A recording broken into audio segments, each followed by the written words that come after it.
Hi everyone, welcome back to Live Darts. We are here in Watford for the Modest exhibition and we've got the wizard Simon Whitlock. Simon, nights like this, good practice for yourself? Yeah, it's great, you know. This is really good practice. You get to play people, get paid for it, fantastic. Just back from the World Series, Dad went home. Was that nice to go home, play darts and everything like that goes with it? Yeah, it's always great to play in Australia, get a little bit of support, which I don't normally get in the UK, so awesome, get to see my kids, yeah, couldn't ask for more. Some good results as well. I know you didn't win one, but you went deep in them, which must be pleasing as well. Yeah, I'm a bit disappointed I didn't win the first one. I was 4-1 up and ended up losing that match, but yeah, fair play to Damon Heater. He was awesome and yeah, a good winner in the end. Damon winning the first one, does that show how much darts down under has come along with the DPA tour and everything like that? Yeah, definitely. You know, we've got some really good players in Australia. I don't get to see it anymore, and it's great to see some new talent coming through. Do you think he might now fancy his chance to come over and maybe have a bash at Q School after winning one like this? Yeah, definitely. I've had words with him. I said, look, you got to get yourself to your Q School, you know, give yourself a chance, and he agrees. He thinks he's good enough. I think we all can see what he's capable of, and good luck to him. You were the first one to real jump ship and come over and base yourself in the UK and give it everything as a professional darts player.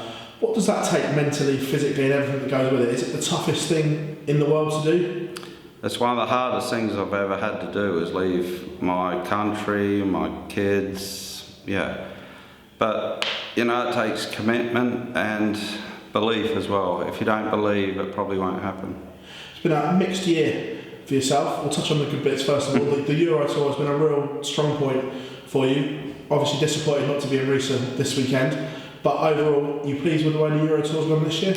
Yeah, I've played pretty good. I've actually played well in all the floor tournaments as well, but people are playing amazing right now, and if you don't play your best game, you're probably going to lose.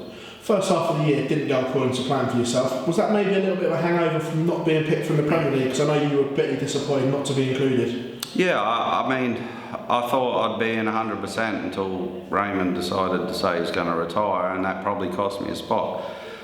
And it did hurt me.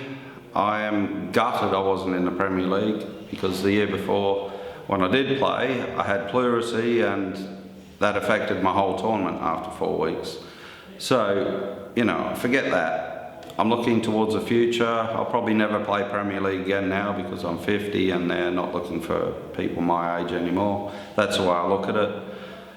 I'm never giving up darts until I can't actually throw darts, but I love darts just as much as I did when I started 35 years ago. Just on the Premier League, I'm not going to touch about the disappointment, but do you think the contenders worked from a player's point of view? Did you like the concept, or were you not a fan of only having 9 and then rotating this round for the first half? I'll be honest, I thought it was stupid. I didn't think it worked at all. I think Premier League should be top 10 in the rankings, and that way you know what you're playing for, because twice now I've been top 10 and been dumb from it. And I'm being totally honest, I don't think it's the right way. I think you should earn your spot, top 10 all day long.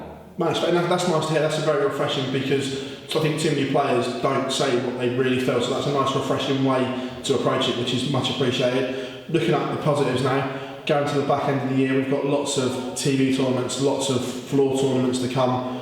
Are we going to see the best version of the Wizard in the next few months, to be fair? Definitely. You know what, I'm playing some really good darts right now. I'm hitting 100 averages.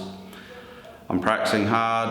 I've had a few injuries as well with my elbow, so look, I've got plenty left in me. I ain't giving up. Touching on injuries, we don't see the tape anymore. How is the tendonitis in the elbow area? It's still not right, but the tape only lasts so many days, and I'm going to physio Wednesday again, get some shockwave therapy, and I'll have more tape. As well, a lot of talk about boards at the moment. I'm not going to go into the specifics, but obviously your name was mentioned an awful lot in regard to the boards, and I know you took to social media yourself. Do you think you were made a scapegoat for the shortcomings on the boards? Yeah, absolutely. My points do not damage the board.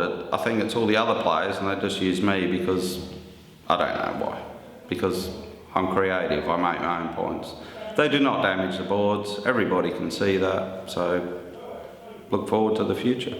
I'd say your points are revolutionary because they don't move anymore, do they? Because you always said that with a normal point, yours goes in and then drops, where now they don't. Well, they're still doing that a bit, but I make my own points out of Allen keys and they sit in the board so pure. They're so much better than a normal dart point, and people will start to use my product when my company makes it. That's a nice touch to everyone. No, that's great to hear. Obviously, talking about your dart setup as well, something you said you just changed your stem recently as well, and that's made a huge difference to your game, you feel, as well. Yeah, definitely. I'm always experimenting. I don't change my darts. I just change points and shafts, flights, and I'm always looking for the best results I can get. And at the moment, what I've got is working very well for me.